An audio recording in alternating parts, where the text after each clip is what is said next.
शाळेत गेलं आणि शाळेत गेल्यानंतर गुरुजींनी सांगितलं की आपली 2 दिवसाने उद्याच्याला सहल जाणार आहे शेजारच्या गावाला. आपली सहल जाणार म्हटल्यानंतर सगळ्यांना भारी आनंद झाला. पोरग शाळा सुटली आणि पळत पळत पळत पळत घराच्या दिशेने निघाले. पळत पळत घराच्या दिशेने निघाल्यानंतर संध्याकाळी शाळा सुटली. आई आली, अंगणात बसलेली, कामाला गेलेली आणि खुरपं एका कोपऱ्यात टाकलं आणि लेकराची वाट बघत बसली आपल्या अंगणात. बसल्यानंतर पोरग शाळा सुटली, पळत पळत आल्यानंतर उभ्याने दप्तर टाकलं आणि पटकन आईच्या गळ्यात जाऊन पडलं. आईला भारी वाटलं. दिवसभर काम केलेला शिन हलका झाला. लेकरू आलं, गळ्यात पडलं. खूप आनंद वाटला. गळ्यात पडल्या पडल्या पोरानं सांगितलं, आई पण मला 100 रुपये हवेत. कशाला बाळा? आमची उद्याच्याला सहल जाणार आहे, माझी सहल जायची, मला पैसे पाहिजेत. ठीक आहे बाळा, मी तुला देते. पण आईच्या अंगावरती काटा उभा राहिला, कारण 1 रुपया त्या माऊलीकडं नव्हता. तरी सुद्धा सांगितलं, हो तुला मी देते. ठीक आहे. आई संध्याकाळी स्वयंपाक केला, 2 जण जेवण केले, शेजारच्या घरी गेली. एका माऊलीकडून 100 रुपये 50 रुपये उसने आणले, बुकणीच्या डबड्यात टाकले. सकाळी लवकर उठली आणि लेकराला शाळेत पाठवायचे, सहल जायची. पहाटे लवकर पोरगा उठला, आई उठली. आई उठ ना, मला जायचंय, उशीर होईल. आई आवर ना, मला जायचंय, उशीर होईल. हो बाळा, उरकते, आवरते, तुला पाठवते. नॉर्मल परिस्थिती, गरिबी, एक शिळी. आईने पटकन शिळीचं दूध काढलं, पातेल्यात ठेवलं. ती चूल पातेल्यात दूध ठेवलं. बाळा तू चाललायस, पण काहीतरी खाऊन जा ना, 2 घास खा. पटकन भाकरी घेतली, ताटात घेतली, कुस्करली आणि दुधाचं पातेलं चुलीवरचं असं धरलं आणि पातेल्यात ओतलं.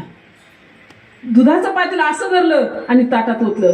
ताटात ओतल्याच्या नंतर आईच्या 4ही बोटाला चटका बसला. असं नाही लवकर लक्षात आलं, काहीतरी कापड घ्यावं, काहीतरी पक्कड घ्यावी, फडकं घ्यावं, पातेलं धरावं, हे लक्षात नाही आलं. कारण शब्द होता कानावर, आई उरक ना, उशीर होतोय. आई उरक ना, उशीर होतोय. ठीक आहे. हाताने पातेलं धरलं, असं ताटात ओतलं आणि 4ही बोटाला चटका बसला. त्याच वेळेस टचकन डोळ्यातून अश्रूंच्या धारा लागल्या. पोराने पाहिलं, पण आईने दुधाच्या वाफेबरोबर आलेलं डोळ्यातलं पाणी लपवलं. पोराला कळून दिलं नाही, समजून दिलं नाही. तशीच दुधात कुस्करलेली भाकर पोराच्या मुखात घातली. पोराला 2 घास चारले आणि पोराला सांगितलं, जा बाळा लवकर माघारी. पोराने जवळून पाहिलं होतं, आपल्या आईच्या बोटाला चटका बसलेला आहे, डोळ्यात टचकन पाणी आलेलं आहे. हे पोराने पाहिलं आणि तसंच आईने दिलेले पैसे जाम हातात धरले आणि सहलीला पोरग निघून गेलं. सहलीला पोरग गेल्यानंतर सकाळी शाळेत गेले, सगळेजण सहलीला निघाले. दुपारी सहलीला तिथं पोहोचले. यात्रेत गेल्यानंतर मोठ्यांचे लेकर जोडीदार होते, मोठ्यांची पोरं मित्र होते. पोरं पाळण्यात बसत होते, घाणेरडी गाणी म्हणत होते, उड्या मारत होते. हे लेकरू पाळण्यात नाही बसलं, गाणी नाही म्हटलं. तिथं आईची आठवण झाली. तसंच बाजूला उभं राहिलं. पुन्हा पोरं तिथून बाजूला सरकली. मोठ्या मिठाईच्या दुकानात गेली, हॉटेलमध्ये गेली. अर्धी जिलेबी घेत होते, अर्धे खात होते, अर्धे फेकून देत होते. लाडू घेत होते, अर्धा खात होते, अर्धा फेकून देत होते. उड्या मारत होते, मिठाई खात होते. पण हे लेकरू हॉटेलमध्ये नाही गेलं, मिठाई नाही खाल्ली. तिथं सुद्धा गेल्यानंतर आपल्या आईची आठवण झाली.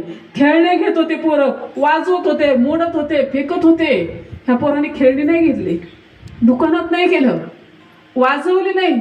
तिथं सुद्धा आईची आठवण झाली. पुन्हा हातातली नोट व्यवस्थित आई का काय पाहिली, करकचून आवळली आणि तसंच बाजूला सरकलं. हळूहळू दिवस कल्ला, दिवस मावळा निघाला आणि सगळेजण घरी निघाले. तेव्हा परत मुलाची एक गोष्ट लक्षात आली. ती पटकन एका भांड्याच्या दुकानात गेलं आणि एक 100 रुपयाची वस्तू खरेदी केली. पेपरमध्ये ती वस्तू गुंडाळली. सगळेजण संध्याकाळी घरी निघाले. पोरगे घरी निघालं. घरी निघाल्यानंतर आपल्या घरी आलं आणि पुन्हा त्याच जागेवर, त्याच अंगणात, त्याच कोपऱ्यात आपली आई बसलेली दिसली. पळत पळत पोरग आलं आणि पुन्हा आईच्या गळ्यात पडलं. आईने विचारलं, बाळा यात्रेत फिरलास का? हो आई, मी गेलो. पाळण्यात बसलास का? बसलो. मिठाई खाल्ली का? खाल्ली. झोक्यावर बसलास का? बसलो आई. खेळणी घेतली का? हो. मग मला काय आणलं? पोराने सांगितलं, आई मी तुझ्यासाठी एक वस्तू आणली ना. दाखव ना. मग मला काय आणलंस? आई हातपाठी बघ, घे, मी एक वस्तू तुला आणली. आईने हात मागं घेतले. आई डोळे झाक, मी तुझ्यासाठी वस्तू आणली. हो रे बाळा, झाकले डोळे. आता तरी सांग मला काय आणलंय? आई आता हात पुढे घे.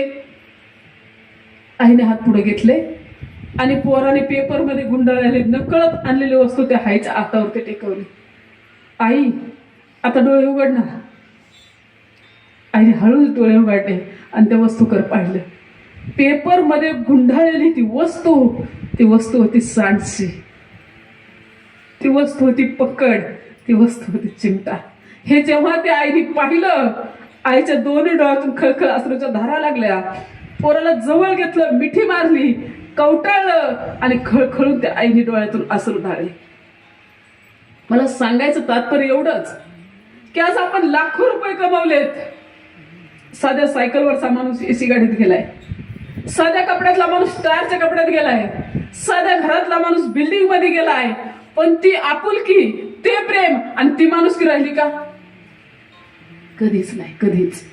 म्हणून मला सांगायचं तात्पर्य, पृथ्वीपेक्षा श्रेष्ठ असणारी माता आणि स्वर्गापेक्षा उंच असणारे पिता यांना कमी लेखू नका. मातृदेव भव, पितृदेव भव, आचार्य देव भव. आमच्यासाठी आमची आई भगवंत आहे, आमच्यासाठी आमचे बाबा भगवंत आहेत आणि आमच्यासाठी आमचे सद्गुरू भगवंत आहेत. अशा मातेसाठी नाही तुकोबारायसाठी मातेला उपमा फक्त संतांचे देतात, अभंगाचं शेवटचं. तुक म्हणे